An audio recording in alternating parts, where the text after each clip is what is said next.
Haïti cela.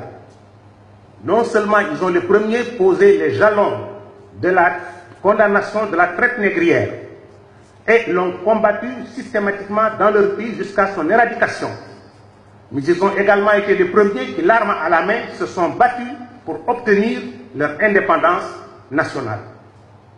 Et cela à la fin du 19e siècle, à une époque où déjà Hegel n'avait pas encore avancé ses théories, parce qu'il ne les avancera qu'en 1830, à une époque où également Gobineau n'avait pas encore établi ses théories sur la hiérarchie des races.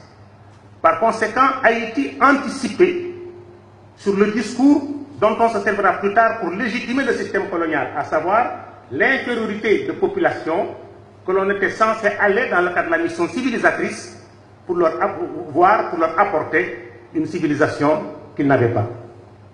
Haïti infirmait la nécessité de la colonisation, montrer que les Noirs étaient capables de pouvoir conduire leur pays dans la liberté et la dignité en rejetant l'esclavage et en rejetant la colonisation. On a cessé de punir Haïti pour cela depuis cette date. Et c'est la raison pour laquelle Haïti est un symbole de résistance. Un symbole de résistance culturelle, parce que c'est sur leur culture qu'ils se sont assis. Dans les pays, dans les villages haïtiens, la tradition leur enseigne que quand ils sont morts, leurs ancêtres, leur corps, leur âme est transmise par les ondes jusqu'en Afrique, qui est considérée comme leur père-mère. C'est l'ouverture qui est le modèle de la résistance, est aujourd'hui la figure emblématique la plus forte du monde noir. Vous savez comment on a fait? Le général Leclerc l'a finalement attiré dans un guet-apens, on l'a invité à un repas, on en a profité pour l'arrêter, on l'a ensuite mis dans un bateau, on l'a conduit au fort de Joux dans le Jura, où il va mourir dans des conditions atroces.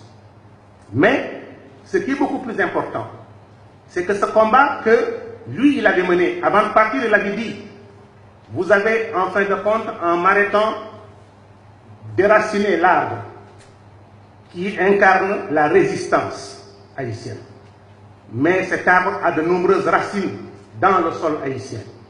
Et ces racines vont continuer de se développer parce que le mouvement que nous avons mis en œuvre ne s'arrêtera pas jusqu'à ce que l'homme noir puisse se libérer.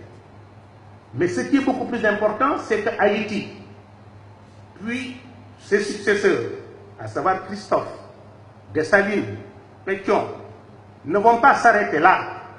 Après avoir proclamé en 1801 l'indépendance d'Haïti, le 1er janvier 1804, pardon, l'indépendance d'Haïti, ils vont donner les moyens nécessaires à San Martin, à Bolivar et à Miranda pour aller engager la lutte de libération nationale armée latine. Cela, vous le verrez presque dans aucun livre, mais c'est la vérité.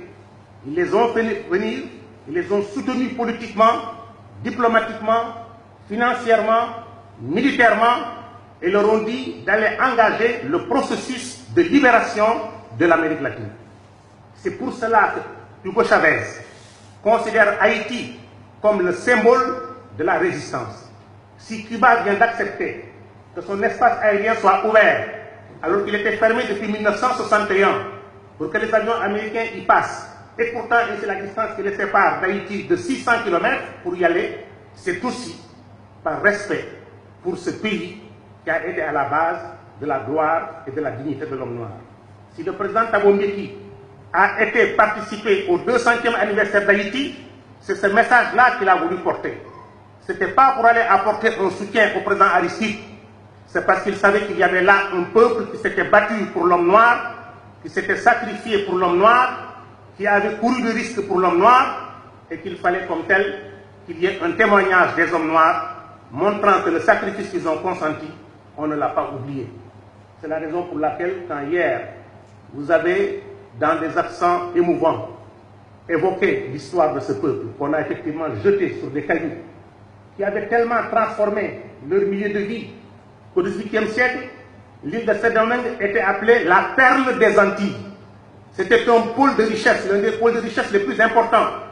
Mais le monde colonial ne voulait pas qu'il y ait un pôle noir composé de populations noires qui ont dit non au monde occidental, qui ont osé dénoncer l'esclavage, dénoncer la traite négrière, dénoncer la domination coloniale, qui soit une référence qui puisse être présentée demain aux générations futures africaines, afin qu'elles se disent voilà le modèle que nous devons recopier. Et aujourd'hui encore, quand vous allez dans les Antilles, quand vous allez en Guyane, quand les gens veulent demander l'indépendance, on leur dit ah, vous voulez l'indépendance? Eh bien, allez voir Haïti. Et vous saurez si vous avez intérêt à aller à l'indépendance. Par conséquent, en nous réunissant autour de cette question à l'initiative du président, nous posons un acte fondateur, un acte historique. C'est chaque Sénégalais, c'est chaque Sénégalaise, c'est chaque Africain, à quelques milliers qu'il appartienne, qui doit considérer que ce qui se passe en Haïti le concerne. C'est notre race qui est là-bas aujourd'hui exposée à la souffrance.